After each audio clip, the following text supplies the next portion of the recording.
8 नवंबर 1927 वो दिन था जब कराची में लाल कृष्ण आडवाणी का जन्म हुआ था।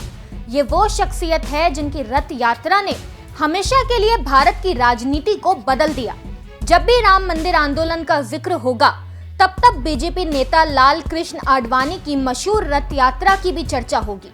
इसी कड़ी में एक बड़ी खबर आई है कि लाल कृष्ण आडवाणी को वर्तमान में केंद्र सरकार भारत रत्न से सम्मानित करने जा रही है, जिसके चलते प्रधानमंत्री मोदी ने खुशी जताते हुए खुद ट्वीट करके बड़ी जानकारी दी है। अब ऐसे में एक बड़ा सवाल ये है कि आखिर कौन है लाल कृष्ण आडवाणी और कैसे इनकी रथ यात्रा ने राम मंदिर बनाने में अपना महत्वपूर्ण योगदान दिया था। तो चलिए आज इतिहास के पन्नों को पलटते हैं और आपको लाल कृष्ण आडवाणी की रथ यात्रा के बारे में बताते हैं। बाबरी मस्जिद से राम मंदिर बनने तक का सफर आसान नहीं था और इस संघर्षपूर्ण सफर में कई ऐसे लोग थे जिनके बलिदान के कारण ही आज अयोध्या में राम मंदिर बन पाया है।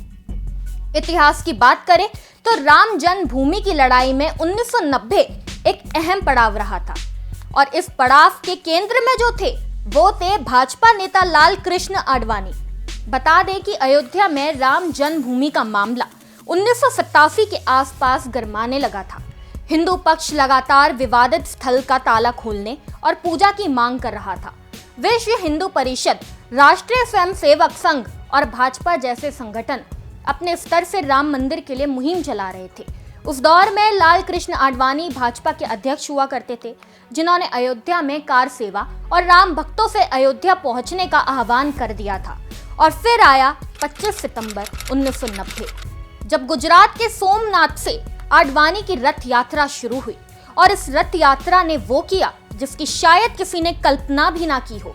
बता दें कि इस यात्रा को विभिन्न राज्यों से गुजरते हुए अयोध्या तक पहुंचना था और फिर 30 अक्टूबर को कार सेवा में शामिल होना था। प्रमोद महाजन, नरेंद्र मोदी जैसे नेता रथ यात्रा की पूरी कमान संभाल रहे थे। उसी दौरान सोमनाथ से निकली इस यात्रा को लाखों करोड़ों की तादाद में समर्थन मिल रहा था। भीड़ ने इसका लगातार स्वागत किया। इसी बीच आडवाणी जी का भी संकल्प था कि ये यात्रा सिर्फ अयोध्या जाकर ही रुकेगी, जिसके चलते अब आडवाणी की रथ यात्रा बिहार में दाखिल हो चुकी थी। 23 अक्टूबर की रात वे समस्तीपुर के एक सर्किट हाउस में रुके थे। उसी रात करीब 1:30 बजे उनके कमरे के दरवाजे पर दस्तक हुई। सामने कुछ पुलिस अफसर खड़े थे। उन्होंने आडवाणी से कहा कि आपको गिरफ्तार कर लिया गया है। तब बिहार में लालू यादव की सरकार थी और उन्होंने तय किया था कि आडवाणी को अयोध्या नहीं पहुंचने देंगे। दरअसल आडवाणी की यात्रा को इतना जन समर्थन मिल रहा था कि तत्कालीन सरकारें घबरा गई और इसी घबराहट ने बिहार के तत्कालीन मुख्यमंत्री लालू प्रसाद यादव को भी बेचैन कर दिया था। इसी के चलते 23 अक्टूबर को आडवाणी जी को गिरफ्तार कर लिया गया, जिसके बाद ये खबर आग की तरह फैल गई। आडवाणी की गिरफ्तारी से कार सेवकों का सब्र का बांध टूट गया और वो उग्र हो गए, जिसके बाद वो हुआ जो किसी ने सोचा भी ना था। अब 30 अक्टूबर को आडवाणी तो अयोध्या नहीं पहुंच पाए, लेकिन हजारों की तादाद में कार सेवक वहां पहुंच गए और बाबरी मस्जिद को चारों तरफ से घेर लिया।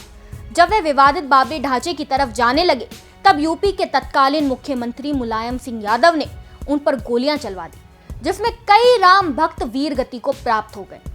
2 नवंबर को राम भक्त फिर उमड़े तो फिर गोलियां चलवाई। इससे पूरे देश के साथ साथ अवध के जिलों में लोगों में आक्रोश भर गया, जिसके 2 साल बाद 6 दिसंबर 1992 को फिर हजारों की तादाद में कार सेवक अयोध्या में इकट्ठा हुए। इस बार उन्होंने विवादित ढांचे को ढा दिया था। आडवाणी के रथ को बेशक उस समय बिहार के समस्तीपुर में तत्कालीन लालू प्रसाद यादव की सरकार ने रोक दिया था, लेकिन उनका रथ रोके जाने के बाद भी पार्टी को बड़े स्तर पर सफलता मिली। उनकी रथ यात्रा ने भाजपा और राम मंदिर आंदोलन दोनों को जनता के बीच स्थापित करने में बड़ी भूमिका निभाई। स्वर्ण जयंती रथ पर सवार आडवाणी ने अयोध्या में राम मंदिर निर्माण का आंदोलन जनता के बीच पहुंचा दिया था। स्वतंत्र भारत में ये पहला मौका था जब कोई राजनीतिक दल मंदिर निर्माण के लिए समर्थन मांग रहा था। आडवाणी का रथ जिन शहर, गांव, राज्य से गुजरा उस पर फूल बरसाए गए। लोगों का भरपूर समर्थन मिल रहा था। राम मंदिर का मुद्दा अब जनता का मुद्दा था। वहीं 10 साल पुरानी पार्टी लोगों के बीच चर्चा में आई। आडवाणी के दूरदर्शिता, नेतृत्व ने पार्टी को बड़े स्तर पर सफलता दिलाई थी। देश की राजनीति में नरेंद्र मोदी की एंट्री आडवाणी के स्वर्ण जयंती रथ के सारथी के तौर पर ही हुई थी। ऐसे में आडवाणी और पीएम मोदी का संबंध काफी गहरा है। बता दें कि उनको भारत रत्न दिए जाने की घोषणा ने राम मंदिर आंदोलन के उन पलों को राम भक्तों के समक्ष एक बार फिर ला दिया। राम मंदिर आंदोलन और उसकी सियासत का जब जब जिक्र होगा, तब तब लाल कृष्ण आडवाणी को उस आंदोलन के नायक के तौर पर याद रखा जाएगा। आज के इस वीडियो में बस इतना ही। ऐसी ही तमाम खबरों को जानने के लिए देखते रहिए भारत एक्सप्रेस। धन्यवाद।